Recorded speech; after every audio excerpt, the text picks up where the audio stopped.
안녕하세요. 코인 랩소디 오늘도 여러분들과 함께합니다. 본부장님 나와 계십니다. 안녕하세요. 반갑습니다. 네, 바쁘디 바쁜 또 그런 시장을 겪고 있고요. 저랑 암호화폐 이야기부터 같이 한번 나눠볼게요. 비트코인 급반등에 성공을 해줬습니다. 지금 92,000까지 다시 회복이 됐어요. 최근에 장이 롤러코스터가 굉장히 심합니다. 7만까지 내려올 수 있다 이런 이야기들도 막 나왔었는데 일단은 지금 크립토 서밋 앞두고 지금 올라오고요. 한국 시간으로 3월 8일 새벽 3시부터거든요. 그러니까 우리는 한 토요일 아침에 일어나면 그 결과들을 보고 있을 거예요. 근데 최근에 이제 크립토 시장의 변동성이 크기 때문에 아마 이제 한국 투자자분들은 주말에도 빗썸이나 업비트를 계속 쳐다보고 있지 않을까 그런 생각이 좀 드는 시점이에요. 그래서 대응 좀 잘 해보셔야 될 것 같고요. 물론 기대감이 많이 몰리고 있습니다. 하지만 그 기대감이 또 실망감으로 바뀔 수가 있고 그 실망감이 이번 약세장을 조금 더 빠르게 앞당길 수도 있다 이런 우려감들이 있지만 오랫동안 크립토 시장에 몸담았던 분들은 뭐 아직까지는 약세장을 기다리고 그러니까 올 것이다라고 보지는 않는 그런 시선들은 좀 많습니다. 그래도 한번 봐야 될 것 같고 그럼 어떤 내용들을 주로 이야기할 것이냐 그건 이제 제가 조금 있다가 자세히 좀 설명을 드릴게요. 그 이더리움은요 지금 성적이 이번 불장이 굉장히 안 좋아요. 근데 이제 또 최근에 집계된 바로는 트럼프 일가의 포트폴리오도 이제 제가 예전에 보여드렸잖아요. 트럼프 일가도 지금 이더리움 손실 중입니다. 그래서 저보다 평단가가 안 좋더라고요. 그래서 한 마이너스 30%에서 40% 손실 중이다라고 해요. 그래서 이제 그 부분들 때문에 아마 이제 이더리움이 그 트럼프 일가의 입장에서는 버리지는 않을 거다. 약간 이런 이야기들도 나오더라고요. 근데 일단은 이더리움 일가가 가지고 있는 이더리움 재단 그 트럼프 재단이 가지고 있는 그 알트코인 포트폴리오 중에서는 이 이더리움의 비중이 되게 많거든요. 그래서 그것도 여러분들이 참고해 보시면 좋을 것 같아요. 자, 그리고 저희가 또 솔라나 코인의 이제 상승도 보실 수가 있고 그리고 카르다노 에이다는 이제 소폭 상승을 했었는데 이제 워낙 그 일주일 상승률은 40%이고 그때 트럼프가 트루스 소셜에 이그 에이다 코인 전략 비축 자산 언급을 하면서 얘가 거의 24시간 기준으로 50%가량 상승을 했거든요. 그래서 그때 상승이 나왔기 때문에 지금은 이제 크게 상승은 나오지 않는 모습이고요. 도지가 오랜만에 반등을 해줬어요. 그래서 도지코인도 7.4% 이렇게 상승이 되어 있고 예, 도지코인 같은 경우에는 SEC에서 이제 증권이 아니다라고 명확하게 입장을 표명했잖아요. 그러면 이게 어떤 거냐면 물론 여기에 따라서 부정적인 시선도 있기는 한데 사실은 이게 지금 ETF가 신청돼 있잖아요. 그러면 이제 현물 ETF는요 증권이 아니라 선물 쪽으로 ETF가 나오는 거예요. 그러니까 상품 쪽으로. 그래서 그 아마 도지코인 ETF 승인이 다른 알트코인 대비해서 좀 빠르게 일어날 수 있다. 그런 기대감들이 있기는 합니다.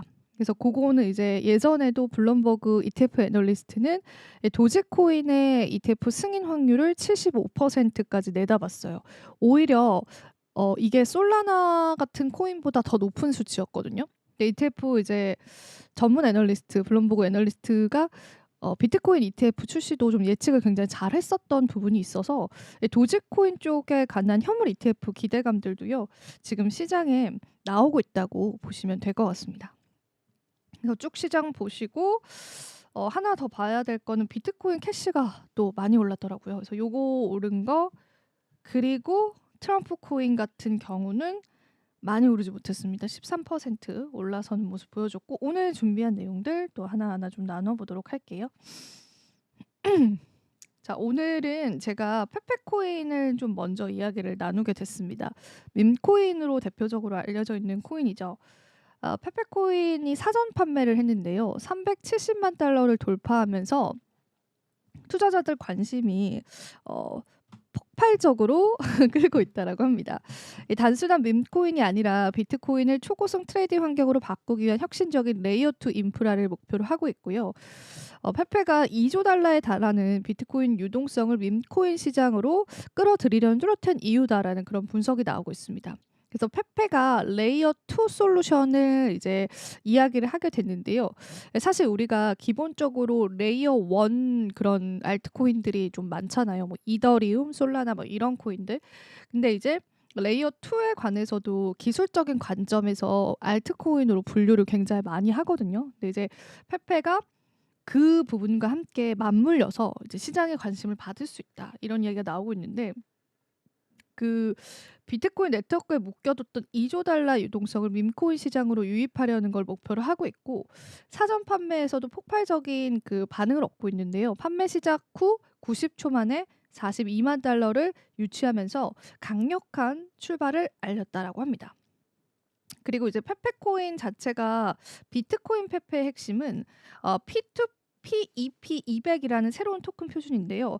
이 비트코인 네트워크 상에서도 밈코인을 생성하고 거래를 할 수 있게끔 하는 그런 기술력이다라고 보시면 돼요. 그래서 요 페페코인 이제 비트코인 페페 레이어 2 솔루션 비트코인 페페가 사전 판매에서 370만 달러를 돌파하면서 투자자들의 관심을 굉장히 많이 끌고 있다. 그런 소식들 오늘 밈코인 쪽으로의 이야기들 같이 좀 나눠봤고요. 우리가 기존에 알고 있는 페페라는 조금 다른 거거든요. 그래서 그것도 여러분들이 알아보시면 좋겠고 그리고 이제 지금 저희가 이야기해봐야 될 게 가상자산 서밋 3월 7일에 있을 서밋이잖아요. 그럼 이 서밋에서 어떤 이야기를 할 건지 한번 이야기를 좀 자세히 나눠볼게요. 이번에 이제 미국 백악관에서 열릴 가상자산 서밋 기대감이 이제 암호화폐 시장에 전반적으로 도래를 했습니다. 도널드 트럼프 대통령과 데이비드 섹스 백악관 가상자산 AI 차르 등이 참석해서 시장에 긍정적인 발언을 할 것으로 나오고 있고요. 루트닉 상무부 장관이 이런 발언을 했습니다. 도널드 트럼프 대통령이 이번 주 백악관 비트코인 서밋에서 전략 비축 계획을 포함해서 가상자산 정책에 중대한 변화를 발표할 것으로 예상이 된다. 이렇게 이야기를 했고요. 업계 관계자들의 의견은 이렇습니다. 일단 크립토 시장이 너무 커졌잖아요. 지금 이 커진 크립토 시장에 관해서 미국이 주인이 되어야 한다라는 그런 관점이 생겼다고 보더라고요. 사실 이제 트럼프가 1행정부 때는요. 비트코인을 비롯한 암호화폐 자산을 그 공기 중에 떠 있는 그런 자산인 것 같다. 그러니까 쉽게 이야기하자면 도대체 뭔지 모르겠고 그냥 허무맹랑한 그런 자산이다. 이렇게 비판을 많이 했었는데 본인이 이제 임기가 끝나고 이제 조 바이든 행정부가 들어오고 그러니까 그 몇 년의 기간 동안 크립토 시장이 너무나 크게 성장을 한 거예요. 사실 그 성장의 과정을 우린 지금 보고 있잖아요.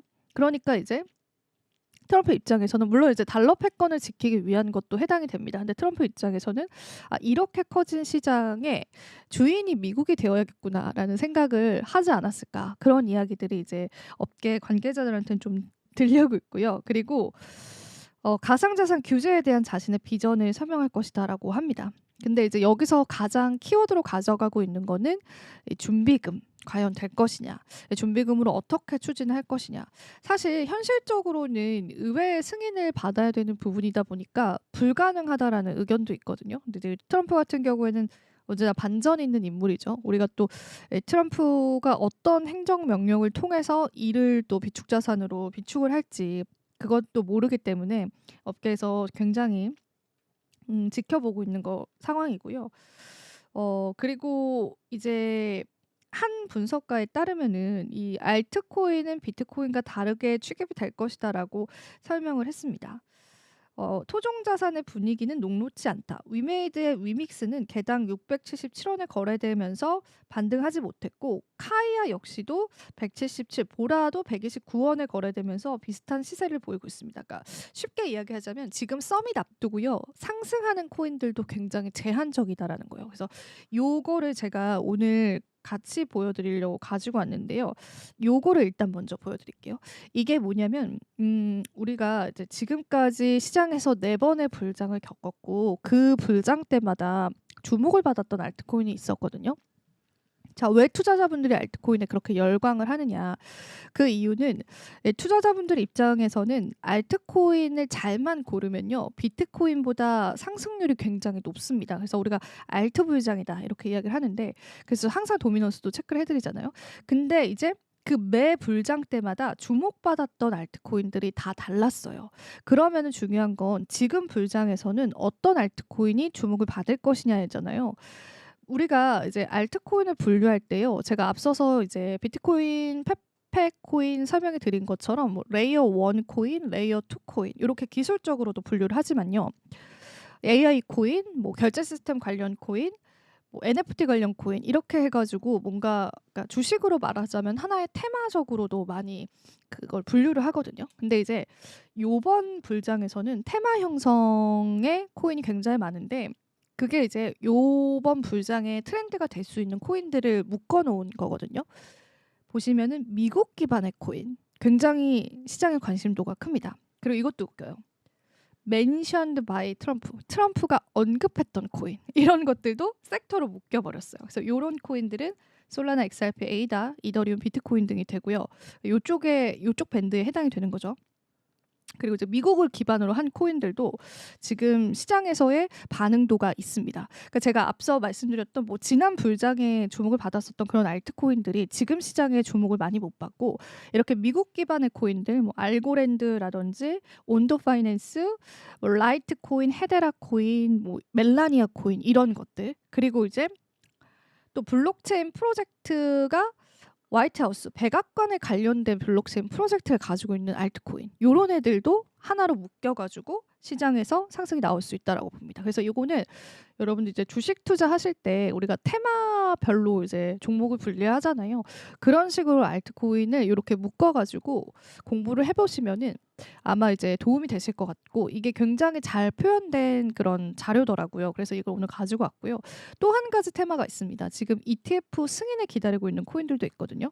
그래서 ETF 승인을 기다리고 있는 코인, 도지코인, 뭐 라이트코인 이런 코인들, XRP, 뭐 에이다, 솔라나와 같은 이 ETF에 관한 승인을 기다리고 있는 코인들도 시장에 또 다른 테마가 형성이 됐어요.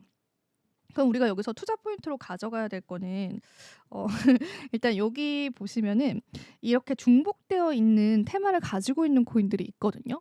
뭐 예를 들자면 요런 XRP나 에이다 코인은 정말 많은 섹터에 거의 중복이 되어 있는 상황이죠.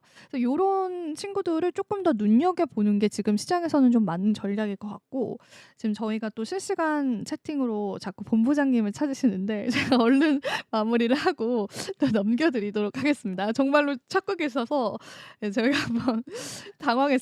네. 네, 아무튼 그래서 이제 이번 서밋에서 트럼프가 이제 누구를 초청했느냐, 그 초청장도 잠깐 언급을 해드릴게요. 중요한 사람들은 다 불렀어요. 이더리움 개발자인 비탈릭 부테린, 솔라나 개발자도 불렀고, 에이다의 찰스 호스킨스도 불렀고요. 온도 파이낸스 관계자도 불렀고, 마이클 세일러도 불렀습니다. 리플의 브래드 갈링하우스도 불렀고요. 그 다음에 이제 데이비드 삭스는 당연히 사회를 보게 되어 있고, 여기 보시면은 우리가 SEC 의장이 임명이 됐는데 아직 취임은 안 됐다라고 했잖아요. 그래서 이 SEC 의장인 폴 애킨스도 불렀습니다. 중요한 인물은 다 불렀고요. 테이더 CEO도 불렀고, 아크 인베스트먼트의 캐 CEO도 불렀고요. 바이낸스의 창립자였던 창펑 자오도 불렀습니다. 특히나 창펑 자오는 이전 조 바이든 행정부 때 미국 재무부의 공격을 받아가지고 본인이 이제 설립했던 바이낸스에 관해서 CEO직을 자진 사퇴를 했어요. 그래서 지금 리차드 텅이라고 하는 다른 CEO가 지금은 그 자리를 대신하고 있는데, 일단 그런 일을 겪었지만 이제 트럼프 행정부 들어와서는 요 서밋에 초청을 했습니다. 물론 그들이 전부 다 참석을 하겠다 그런 건 모르겠는데, 아마 저라면은 버선발로 나가서 그 초청장을 받아들고 서밋에 참석을 할 것 같습니다. 그래서 대부분 참석을 하지 않을까, 정말 특별한 일이 있지 않으면 좀 그러고 있는 상황이다라고 여러분들이 보시면 되겠어요. 자, 그리고 제가 마지막으로 이더리움 이야기만 조금만 더 드려볼게요. 이더리움의 팩트라 업그레이드를 지금 앞두고 있거든요. 그래서 요거를 이더리움 측에서는 잘해야 됩니다. 대규모 업그레이드인 팩트라가 세폴리아 테스트넷에서 성공적으로 통합이 되면서 메인넷 출시를 앞두고 있고요. 개발자들은 오는 3월 중순 메인넷의 적용을 목표로 이제 준비를 진행 중이다라고 합니다. 사실 요게 이제 업그레이드 뭐 이런 개념들을 이제 투자자분들이 어려워하시는 부분들이 있는데, 그 이더리움 자체가 하나의 하나의 네트워크잖아요. 그러니까 쉽게 이야기하자면 우리가 인터넷이라는 게 개발되고 그 인터넷 위에 유튜브와 구글 같은 어플리케이션들이 생겼고 그 어플리케이션들을 우리가 이용을 하는 거잖아요. 그거랑 비슷한 개념이에요. 이더리움이란 네트워크가 생겼고 그 네트워크 위에서 많은 어플리케이션, 뭐 스마트 계약 혹은 이제 게임 개발 같은 것들이 일어납니다. 근데 이제 이더리움이 초창기에 문제가 됐던 거는 네트워크 속도가 좀 느리다라는 거였어요. 그리고 이 네트워크를 사용할 때 사용료를 내거든요. 가스피라고. 근데 그 가스피를 경쟁 구도 방식으로 해놨어요. 그러니까 예를 들면은 그 이더리움 네트워크 안에 정말 많은 게임들이 개발이 됐는데 그 개발자들이 몰려서 그 게임을 구동하면 구동할수록 그걸 경매 방식으로 해서 그 가스피를 지불을 하고 그걸 지불한 사람이 뭔가 조금 더 빠르게 속도를 낼 수가 있는 거죠. 이런 방식이니까 개발자들 입장에서도 이더리움 네트워크를 사용하는데 굉장히 많은 불편함이 있는 거예요. 그래서 요거를 이제 이더리움 재단 측에서 고쳐야겠다 이렇게 하면서 지금 업그레이드를 단계별로 진행 중인 거고요. 솔라나 코인이 그 시장에서 주목을 받았던 거는 이제 이더리움 킬러 코인이다라고 해서 이더리움이 그간에 뭐 수수료 문제, 뭐 속도 문제 이런 것들을 겪었던 거를 솔라나는 굉장히 이제 빠르고 저렴한 수수료로 우리는 우리 네트워크에서 개발을 할 수 있게 할게라고 이제 개발을 해서 내놓은 게 그 솔라나 코인이거든요. 그래서 솔라나의 별명 자체가 이더리움 킬러 코인이었습니다. 근데 어쨌든 이더리움 입장과 이더리움 개발자와 재단 입장에서는 이 업그레이드를 잘 해내는 게 많은 사용자를 끌어들일 수 있고 이더리움의 위치를 입지를 지킬 수 있는 일이기 때문에 지금 계속 업그레이드가 진행이 되고 있는데 이번 팩트라 업그레이드가 좀 성공적으로 마치는 게 이더리움한테는 중요할 것 같아요. 왜냐하면 이더리움이 그간 이번 상승장에서의 가격이 좋지 않았잖아요. 해킹 사건도 이제 운 나쁘게 있기도 했었고 그래서 그런 부분들을 봤었을 때 이번 이더리움의 업그레이드도 여러분들 한번 주목을 해보시면 좋을 것 같습니다. 네, 이렇게 해서 제가 오늘 이더리움 이야기까지 여러분들에게 같이 나눠봤고요. 본부장님을 너무 애타게 저를 기다리셔가지고 기다리는 거 아니에요? 예. 저를 기다리는 건 아닌 것 아 같아요. 그래요? 자꾸 아니 나오라고. 아닙니다. 그럽니까? 그런 게 아니라 암호화폐 얘기를 더 해달라는 것 같은데 그 그럽니까? 얘기는 아닌 것 같은데 더 해달라고 음, 하시는 것 같은데 잘해주시면 될 것 같은데요. 음. 그냥 네, 더 알겠습니다. 해주시면 될 것 같습니다. 괜찮습니다. 일단 할 거는 다 했고요. 네네. 일단은 본부장님께 그러면은 이야기를 계속 그 들어볼게요. 비축자산 얘기를 좀 더 해주시면 될 것 같은데요. 비축자산 얘기 좀 더 해주시죠. 다 했어요. 비축자산 얘기 다 했고 네. 뭐 아니 사실은 비축자산 얘기를 좀 더 해주시면 될 것 같은. 사실 어제 이제 준비금 얘기를 좀 더 해주시죠. 준비금 이야기요? 예, 그 얘기를 좀 어제 어차피 발표한 얘기가 좀 있어서 사실 이게 논란이 좀 되고 있는 부분이 네. 있어서 이제 그게 세금으로 해서 이게 좀 논란이 좀 되고 있고 사실 트럼프 대통령이 이제 이 월스트리트저널에 이 부분이 좀 나오고 전체적으로 이제 보도가 된 부분이 좀 있어서 그게 무슨 얘기인지 저도 요게 한번 이제 알려주세요. 예, 네. 이제 트럼프 대통령이 이제 BTC하고 이제 비트코인하고 이더리움하고 세 가지 소규모 토큰을 포함한 연방 암호화폐 준비금 구축 계획을 발표를 했습니다. 그래서 이게 이제 금 보유고와 유사한 개념으로 이 부분을 본격화하기 시작했습니다. 그래서 이게 정부 암호화폐 준비금 개요에 대한 것들을 이제 발표를 했습니다. 그래서 이게 트럼프 대통령이 암호화폐를 금과 같은 전략적 비축사를 간주해서 연방 정부가 비트코인을 단독 보유, 다양한 암호화폐를 두고 논쟁이 있었으나 이제 요거를 설립을 해서 이제 이거를 하겠다라고 하고 있습니다. 그래서 이게 세금으로 이제 이걸 운영하겠다는 생각인 거예요. 그래서 요거를 하겠다고 얘기하고 이걸 이제 하겠다고 이제 하고 있는데 공화당 내에서 이렇게 논란이 되고 있습니다. 세금으로 운영을 하겠다고 하고 있고 사실상 자신이 보유하고 있지 않나라는 생각을 하고 있는데 이걸 진행할 가능성이 상당히 높습니다. 그러니까 3월 7일을 중심으로 이걸 할 가능성이 상당히 높고 세금으로 비트코인을 산다는 소리예요? 그렇죠, 그렇죠. 어머, 그렇군요. 예, 그러니까 비트코인을 사면 좋은데 알트코인을 살 가능성이 상당히 높습니다. 그러니까 그 중에서도 아까 말씀하셨던 갖고 있는 이더리움을 살 가능성이 상당히 높다는 거예요. 이게 이제 상당히 좀 놀랄 가능성이 높고 그리고 이제 이게 사실은 정부가 새롭게 암호화폐를 매입을 할 가능성이 높고 기존의 범죄 조직에 앞선 암호화폐를 재할당을 할 가능성이 상당히 높다는 얘기가 좀 있습니다. 그래서 이게 미정인데 이게 이제 관리의 주체가 누가 될지가 또 모르고 이게 불분명하다는 얘기가 좀 있어요. 그래서 이게 그리고 이제 연방 기관이 암호화폐 매입 및 보관을 담당할지도 명확하지도 않고 누가 할지 그리고 약간 이분이 뻔뻔하잖아요. 그래서 이 부분이 그래서 이 부분에 대한 것들이 좀 있고 그리고 이제 가격 변동성에 대한 우려가 있고 이런 부분에 대해서 그리고 이게 사실 비트코인이나 사실 이더리움까지도 괜찮아요. 근데 다른 카르다노 이런 걸 또 좋아하세요. 그리고 솔라나 이 부분 요 두 화폐를 가지고 뭘 할 가능성이 또 높기 때문에 이게 또 문제가 될 것 같아요. 그래서 사실은 이제 아르헨티나 같은 그런 사태가 또 날지도 모른다는 생각이 또 들어서 지금 공화당 내에서 되게 논란이 되고 있습니다. 그래서 이분이 되게 좀 그런 부분이 좀 3월 있어서 7일을 잘 봐야겠습니다. 예, 잘 봐야 네. 됩니다. 사실은 이게 되게 3월 7일이 이분이 뭔가를 준비하고 계신 것 같습니다. 그래서 이게 연방 중기금으로 이게 변동성이 높기 때문에 다른 암호화폐가 사실 비트코인만 하면 크게 상관이 없을 것 같긴 한데 다른 암호화폐가 변동성이 너무 높은데 연방 준비금으로 할 게 정말 맞는지에 대해서 이제 적절한지 논란이 많습니다. 이렇게 정치적 논란이 많게 되는데 할 가능성이 상당히 높다고 지금 미국 내에서 논란이 되고 있습니다. 그래서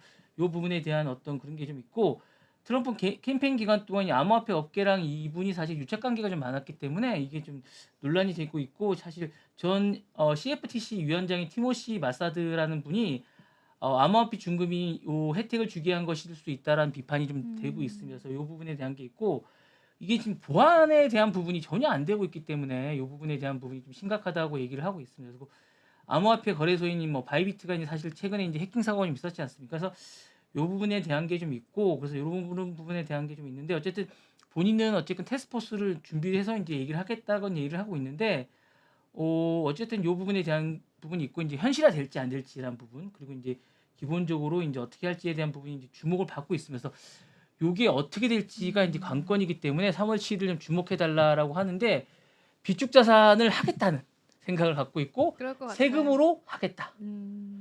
그럴 것 같아요. 예, 네. 세금으로 하겠다. 근데 사실 지금 적자가 엄청나요. 부채가 많죠. 예, 네. 그래서 이제 이게 하는 순간 적자가 어디까지 될지 모르겠는데 이분은 잘 모르겠다는 거예요.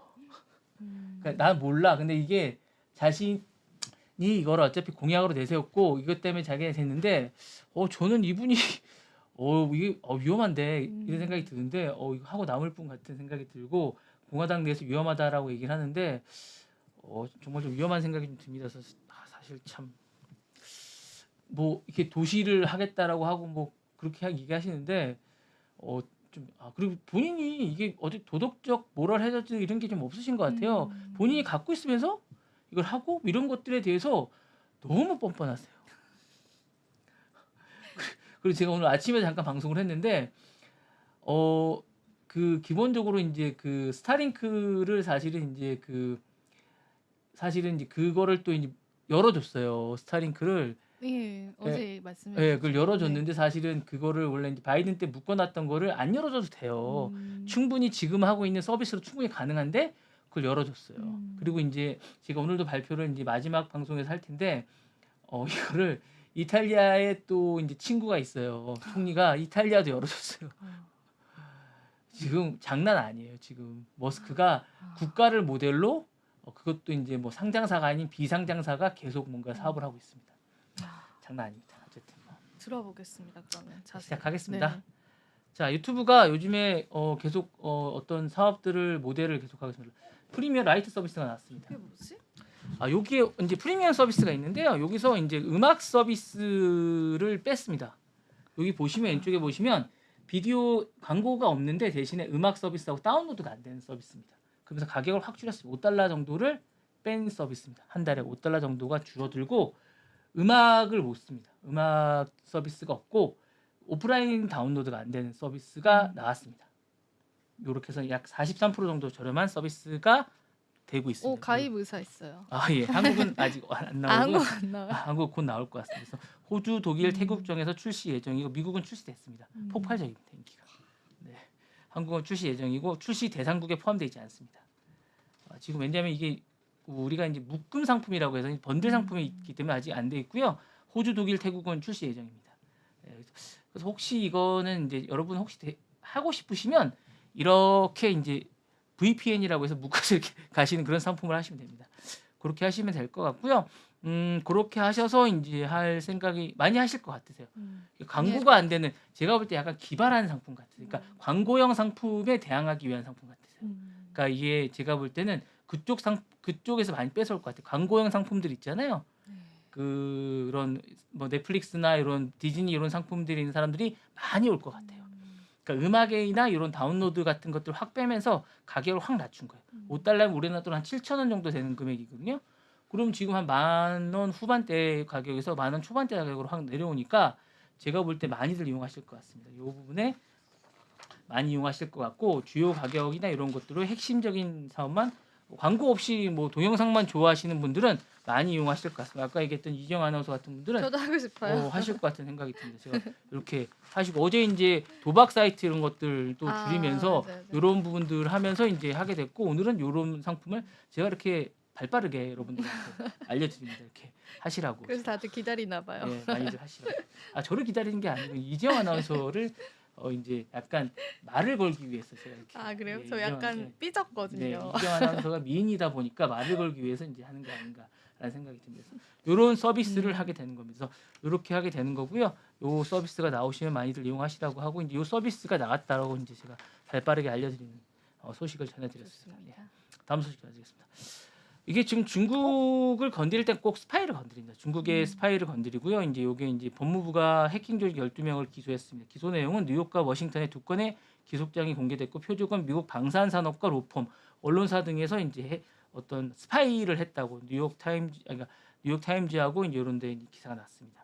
아이순이라는 중국 기업이 이제 정부를 위해서 해킹했다는 겁니다. 그래서 이런 기소장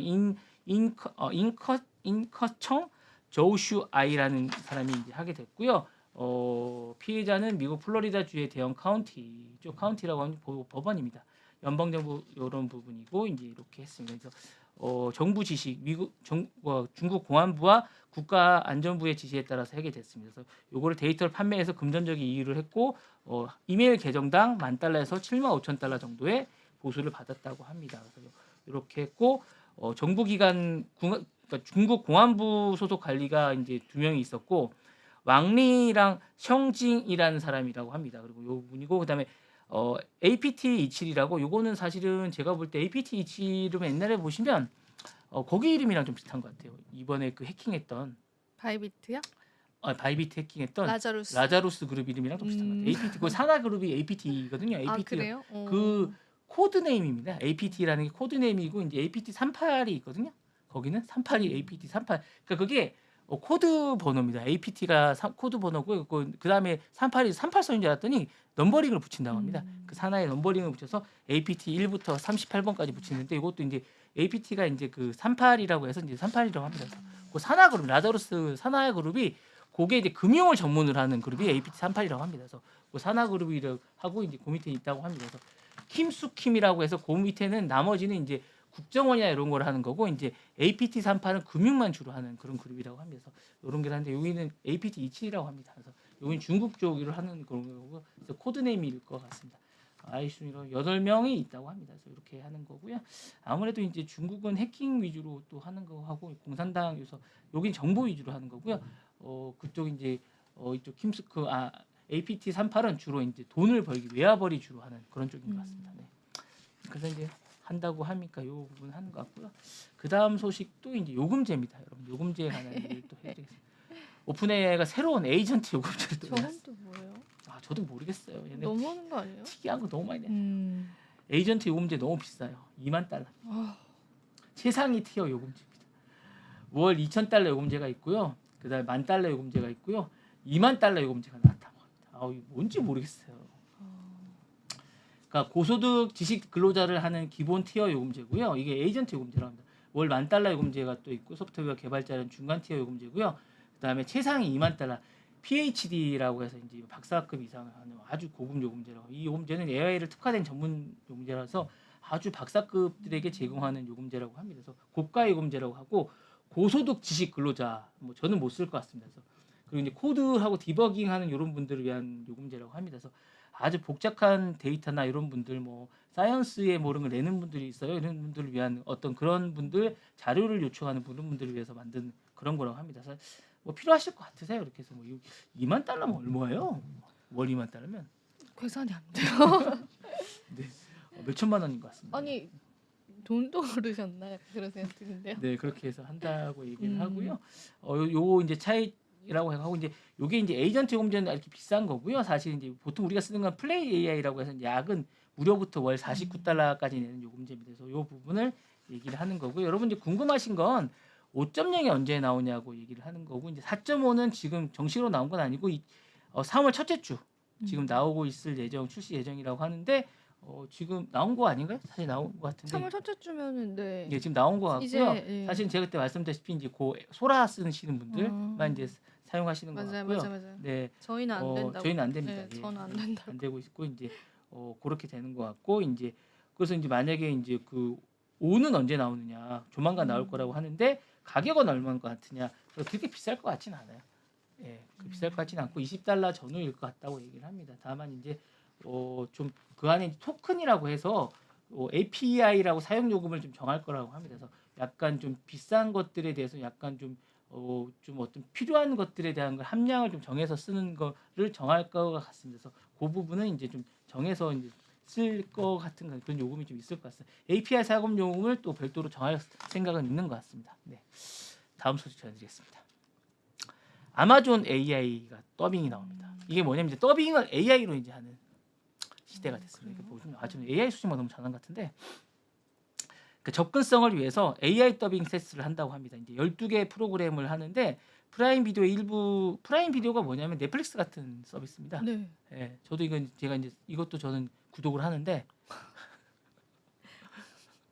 저는 거의 다 구독을 합니다. OTT를 보고 있습니다. 네. 부자세요. 네, 부자입니다. 부자십니다. 네, OTT 부자입니다. 네. 네. 저 그리고 이제 AI는 클라우드도 쓰고 뭐 퍼플렉스라고도 있습니다. 요거 이제 약간 연관돼서 쓰는 AI가 또 있습니다. 그래서 이제 이걸로 이제 여러분들한테 서비스를 해드리는데 이거는 이제 검색어를 타고 들어가는 약간 연관성 AI거든요. 그래서 여러분들 방송 준비할 때 이걸로 거의 준비하거든요. 저는요. 그러니까 초보를 저는 오픈 AI로 준비를 하고 그다음에 이걸로 준비를 합니다. 그래서 이렇게 준비를 하는데 AI를 저는 4개 정도를 쓰고 이제 방송 준비를 합니다. 그래서 이렇게 이제 준비를 해드리는데 이게 이제 그 프라임도 이제 비디오 AI를 이제 낸다. 12편을 이제 테스트를 지금 하고 있습니다. 그래서 이게 뭐냐면 이제 영어, 라틴, 스페인어를 더빙을 지원한다고 하면서 다른 언어로 번역하기 위해서 이제 얘가 이제 AI로 이제 지원을 해주는 거예요. 방송이 되면 AI로 저절로 이제 해주는 겁니다. 그래서 1차원적으로 생성한 후 로컬라이제이션을 전문가가 수정 보완을 해주는 약간 이런 거라고 합니다. 그래서 제가 안 써봐가지고 이번에 한번 보려고 합니다. 제가 보고 좀 말씀을 좀 드리겠습니다. 그래서 글로벌 스트리밍 증가로 자막 더빙 시장을 확대하기 위해서 전문 성우가 담당하고 AI 음성을 대체하는 경우가 이제 자연스럽게 이제 수용을 할지는 좀 논란이 되고 있는데 이걸 이제 저절로 할 생각이라고 하고 유튜브는 2024년에 업로드된 영상을 자동 AI 기능이 좀 있다고 합니다. 요거를 이제 아마존이 이제 해보려고 하고 있다고 합니다. 그래서 좀 늦었죠. 그리고 이제 메타는 그렇죠. 메타는 인스타 릴스가 자동으로 입 모양 싱크에 따라서 이제 할 생각을 또 하고 있다고 합니다. 그러니까 이제 점점 더 그렇게 되고 있고요. AI 기반의 자동 더빙이 소셜 미디어에서 보편화되고 있는 가능성이 높다고 하고 아마존이 이제 점점 더 조금씩 하면서 하고 있고요. 아마존이 이제 엔트로픽하고 이건 좀 하고 있거든요. 그래서 투자를 좀 많이 했습니다. 최근에. 그러면서 이제 AI 쪽에 투자를 좀 하고 있는데 OTT 쪽에는 요즘 잘 안 되고 있어요. 근데 이제 소셜이나 이렇게 이제 좀 약간 보편화되어 있는 이런 쪽에서는 시도를 많이 하고 있습니다. 왜냐하면 OTT는 조금이나 오차도 있으면 안 되거든요. 근데 이제 약간 SNS는 좀 틀려도 됩니다. 그래서 이런 것들이 열려 있을까라는 생각을 좀 하고요. 저는 이런 식의 오픈 AI나 이런 것들이 이제 이제 아나운서시니까 포럼이나 이런 게 열리잖아요. 이런 시장에도 좀 도입이 될 것 같은 생각이 있습니다. 만약에 이제 우리가 아나운서가 이제 뭐 이렇게 저희가 이제 얼마 전에 이제 영화제 같은 데 잠깐 갔는데 이런 생각을 좀 해봤어요. 그러니까 여러 나라가 있잖아요. 그럼 이제 대화를 하잖아요. 그럼 이제 이렇게 큐빅 같은 게 좀 있으면 얘기를 하면 이런 게 대화를 하잖아요. 그럼 이제 네. 저절로 이제 이게 네. 번역이 됐으면 좋겠다는 생각이 드는 거예요. 그런 시대가 올 것 같아요. 아니 하면 될 것 같아요. 조금만 네. 구현을 하면 제가 볼 때 당장 몇 개월 안에도 가능할 것 같은 게 좀만 구현을 해주면 얘기를 하면 이게 사실 지금 음성 같은 게 되잖아요. 그러니까 좀만 구현을 해주면 좀만 이걸 알고리즘만 좀 짜주면 될 것 같은 거예요. 지금이라도 좀만 우리가 해주면 지금의 추세면 그냥 하면 될 것 같은 응용을 하면 그러니까 비용도 얼마 안 되고 그냥 하면 될 것 같. 그러니까 조그만 LED나 이런 걸 구현을 해주고 프로그램만 잘 짜주면 같다. 영화가 아니고 그냥 해주면 될 것 같은 거예요. 네. 지금의 시스템이 충분히 가능할 것 같은 거예요. 그러니까 대화를 하시면 그냥 번역기는 가능하잖아요. 번역기는 너무 잘 돼 있으니까 대화를 하면 될 것 같은 거예요. 근데 그걸 시도를 안 해본 것 뿐이지 우리가 지금 대화를 하거나 이 번역이 너무 잘 돼 있는 거예요. 어제 제가 왜냐면 봉준호 감독의 뉴욕타임즈 인터뷰가 있었어요. 근데 그게 사실은 그 자체를 읽으면 너무 어려워요. 그 기자가 쓴 게 줄이 이제 2페이지 신문에 2페이지예요. 너무 많고 이걸 예전에 읽으면 너무 어렵는데 이거를 긁어서 오픈 AI로 한번 돌리잖아요. 그러면 5분이면 다 읽어요. 예. 그러니까 끝나고 나서 이제 마지막 대목이 이제 봉준호 감독의 그 실험실에서 다른 영화를 이제 해보고 싶다는 거거든요. 그 우주간의 세계와 미키 17에 관한 이야기인데 5분 만에 다 알고요. 그 해석을. 그러니까 그런 시대가 온 거예요. 봉준호 감독을 영어로 이제 인터뷰한 부분을 이제 인터뷰 장면을 그분은 이제 그 인터뷰를 하고 나서 뭐 하루나 이틀 정도로 고민하면 썼겠죠. 근데 그걸 5분 만에 우리나라 글로 다 읽을 수 있는 시대가 된 거예요. 그러니까 이제 그런 식의 시대가 됐기 때문에 저는 이게 완전히 요약을 해서 이제 오픈AI가 다 해결해주고 클로드 다 해결해주고 퍼플렉스 다 해결해주는 시대가 된 거거든요. 그러니까 그 마지막 대목까지 다 발라 먹을 수 있는 시대가 그런 시대가 됐기 때문에 사실은 시대가 완전히 변하고 있거든요. 맞아요. 네. 그러니까 번역도 그렇게 해주고 포럼도 그렇게 해줄 수 있는 거거든요. 그리고 질문도 그렇게 할 수도 있고 그럼 서로가 소통이 될 수 있는 그런 시대가 된 거거든요. 예. 시도해볼 만한 시대가 된 것 같아요. 맞아요. 특별하게 해봐도 좋을 네네. 것 같아요. 네네. 네. 어딘가에선 하고 있을 것 같은데요. 시도 안 해보더라고요. 아 그래요? 제가 영화제를 보면서 그런 생각을 했거든요. 아, 그러니까 통역을 하면서 너무 어렵다는 생각을 한 거예요, 서로가. 음. 예, 그러니까 소통을 하면서 막 근데 나라 언어가 너무 많으니까 특히 이제 뭐 소규모 영화제나 소규모 그런 영화제에서 통역사들을 못 쓰고 그러니까 너무 어려운데 영화제는 많은데 비용이 너무 많이 드는데 차라리 그런 이런 뭐 AI나 이런 것들을 쓰면서 해보면 어떻겠나 생각이 좀 들더라고요. 죄송합니다. 딴 데로 흘렀습니다. 네. 이런 게 이제 생겼고요. 사실은 이제 그 사용자 경험을 바탕으로 하고 있습니다. 그래서 콘텐츠들이 다양해지고 있고 그런 부분들을 하면서 이제 기술들을 하고 있습니다. 그래서 자연어 방식 처리를 하세요. NLP라는 자연어 방식을 하고 있고 음성 클로닝 서비스를 하고 있습니다. 그래서 오픈 소스 음성 데이터, 맞춤형 음성 데이터를 바탕으로 하고 있습니다. 그래서 이런 식으로 하면서 이제 하고 있는데 아직은 사실 뭐 그 유튜브나 뭐 메타나 이런 방식보다는 좀 초기 방식이라 좀 천천히 하고 있는 그런 식으로 하고 있습니다. 그래서 좀 더 발전이 되면 될 것 같고요. 요거 지나서 이제 다음 소식이 좀 우리나라에도 해당이 되고 저는 사실은 요 다음 소식을 보면서 네. 우리나라가 좀 자랑스럽다는 생각을 좀 했습니다. 오. 자, 현대차 자율주행 개발이 됐습니다. 그래서 요게 이제 얀덱스 에브라이드하고 이제 이거 여러분 왜 우리나라 요 소식을 왜 안 전해주는지 모르겠어요. 그러게요. 이거 왜 우리나라 오늘 못 봤어요. 이거 되게 중요한 소식이에요. 외신에서만. 외신에서 뭐. 이거 되게 크게 다뤘거든요. 근데 왜 우리나라는 이거 번역을 안 해줘? 관세 얘기만 있었어요. 쓸데없는 얘기만 계속. 관세 얘기만 있었어요. 이 이제 산하에 있는 게 뭐냐면 이게 이 자회사입니다. 얀덱스의 에브라이드라는 회사가 현대차 자율주행과 해서 파트너십을 체결했습니다. 되게 중요한 소식입니다. 되게 중요한 소식이고 사실 주가에도 반영될 수 있는 소식입니다. 사실 이게 이제 미국 현지에서 됐는데 이게 우리나라에도 곧 상용화될 수 있는 소식입니다. 상용화될 수 있고 우버랑도 같이 했습니다.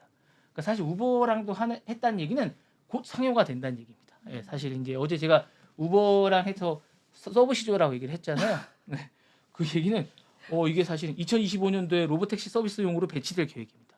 올해 정말 될 얘기고 현대차 아이오닉 5 SUV 100대를 자율주행 기초로 개조할 예정이라고 합니다. 사실은 되게 했고 파트너십 계약을 체결했습니다. 첫 배치로 이제 후반에 댈러스에서 이루어질 예정입니다. 그러니까 사실은 현대차가 이 기술을 가지게 됐다는 얘기를 제가 말씀드리는 겁니다. 우버 플랫폼에 독점적으로 로보택시한테서 많이 따라잡았다는 얘기예요. 사실은 이게 그러니까 우리 현대차가 기술을 많이 하는 거고 이 기업은 러시아 기업입니다.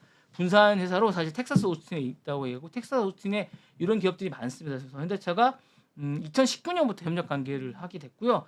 사실 다각도로 노력하고 있는 부분을 보여주고 있습니다. 현대차가 이 부분에서 뭐 이제 자체 기술을 갖고 있는 건 아니지만 어쨌든 이 부분에서 나름 많은 부분을 따라잡고 있다는 어떤 그런 가치가 있는 거고 저는 이런 부분에서 밝다고 생각을 합니다. 그래서 주요 기술을 하고 있고 아이오닉 5를 하고 있습니다. 그래서 레벨 5 수준 정도 4 수준까지 있습니다. 그래서 30개의 센서로 360도 물체를 가능할 정도로 갖고 있고요.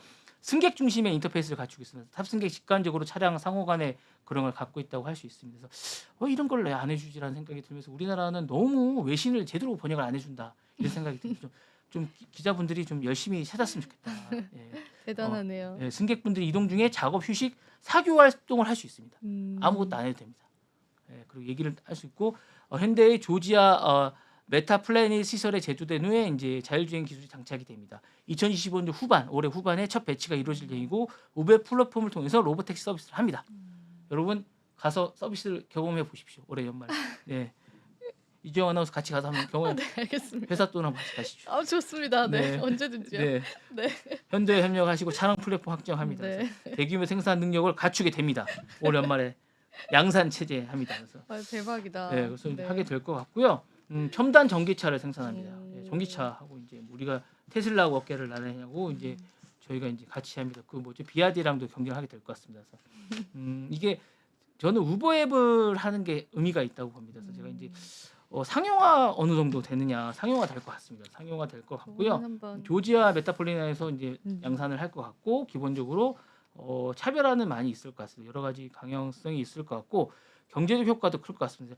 운전자가 없어서 이제 가격도 많이 낮아질 것 같아요. 그래서 여러 가지 될 것 같고 그다음에 이제 사고 충돌 이런 부분도 24만 4천 건의 이제 여러 가지 실험을 했다고 합니다. 그래서 이 부분에 관해서 많이 있을 것 같고 그다음에 이제 CO2 감축도 많이 됩니다. 그래서 이런 부분도 많이 될 것 같고 이제 경제 효과 요거 사실은 뭐 데이터 장난일 수도 있겠지만 3.4조 달러의 경제 효과를 창출한다고 합니다. 이거 어쨌든 뭐 제가 뭐 조사한 건 아니고 제가 이제 AI로 조사를 해봤습니다. 그리고 이제 자 국내 도입 가능성 되느냐 해서 이제 뭐 2027년 승용차로 승인할 가능성이 있다 이렇게 나옵니다. 그래서 2025년 레벨 4기 때문에 이 정도 이제 하는 거고 목표는 2035년에 신차 절반 레벨 4 또는 5로 하는 걸 목표로 하고 있다고 합니다. 그래서 이렇게 하게 될 생각이고 이제 어쨌든 우리나라에 할 생각이라 하고 이제 이거를 지난해 10월에 한번 해봤다고 해요.